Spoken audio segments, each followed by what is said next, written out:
پطرس کا پہلا عام خط، باب اول۔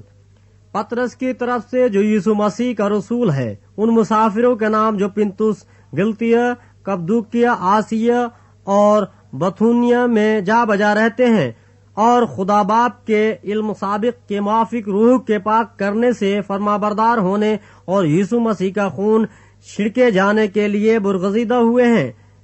فضل اور اطمینان تمہیں زیادہ حاصل ہوتا رہے۔ ہمارے خداوند یسوع مسیح کے خدا اور باپ کی حمد ہو، جس نے یسوع مسیح کے مردوں میں سے جی اٹھنے کے باعث اپنی بڑی رحمت سے ہمیں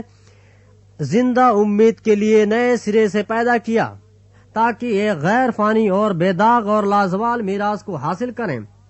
وہ تمہارے واسطے جو خدا کی قدرت سے ایمان کے وسیلے سے اس نجات کے لیے جو آخری وقت میں ظاہر ہونے کو تیار ہے حفاظت کیے جاتے ہو، آسمان پر محفوظ ہے۔ اس کے سبب سے تم خوشی مناتے ہو، اگرچہ اب چند روز کے بعد ضرورت کی وجہ سے طرح طرح کی آزمائشوں کے سبب سے غمزدہ ہو،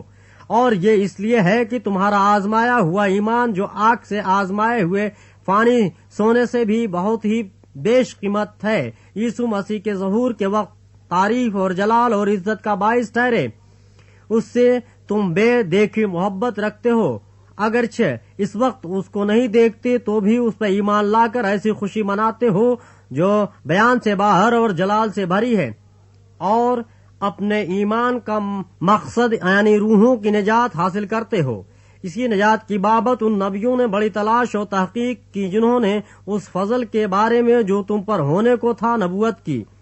انہوں نے اس بات کی تحقیق کی کہ مسیح کا روح جو ان میں تھا اور پیشتر سے مسیح کے دکھوں کی اور ان کے بعد کے جلال کی گواہی دیتا تھا، وہ کون سے اور کیسے وقت کی طرف اشارہ کرتا تھا۔ ان پر یہ ظاہر کیا گیا کہ وہ نہ اپنی بلکہ تمہاری خدمت کے لیے یہ باتیں کہا کرتے تھے، جن کی خبر اب تم کو ان کی معرفت ملی، جنہوں نے روح القدس کے وسیلے سے جو آسمان پر سے بھیجا گیا تم کو خوشخبری دی، اور فرشتے بھی ان باتوں پر غور سے نظر کرنے کے مشتاق ہیں۔ اس واسطے اپنی عقل کی کمر باندھ کر اور ہوشیار ہو کر اس فضل کی کامل امید رکھو جو یسوع مسیح کے ظہور کے وقت تم پر ہونے والا ہے، اور فرما بردار فرزند ہو کر اپنی جہالت کے زمانے کی پرانی خواہشوں کے تابع نہ بنو، بلکہ جس طرح تمہارا بلانے والا پاک ہے اسی طرح تم بھی اپنے سارے چال چلن میں پاک بنو، کیونکہ لکھا ہے کہ پاک ہو اس لیے کہ میں پاک ہوں۔ اور جبکہ تم باپ کہہ کر اس سے دعا کرتے ہو جو ہر ایک کے کام کے موافق بغیر طرفداری کے انصاف کرتا ہے، تو اپنی مسافرت کا زمانہ خوف کے ساتھ گزارو، کیونکہ تم جانتے ہو کہ تمہارا نکما چال چلن جو باپ دادا سے چلا آتا ہے اس سے تمہارے خلاصی فانی چیزوں یعنی سونے چاندی کے ذریعے سے نہیں ہوئی، بلکہ ایک بے عیب اور بے داغ برے یعنی مسیح کے بیش قیمت خون سے۔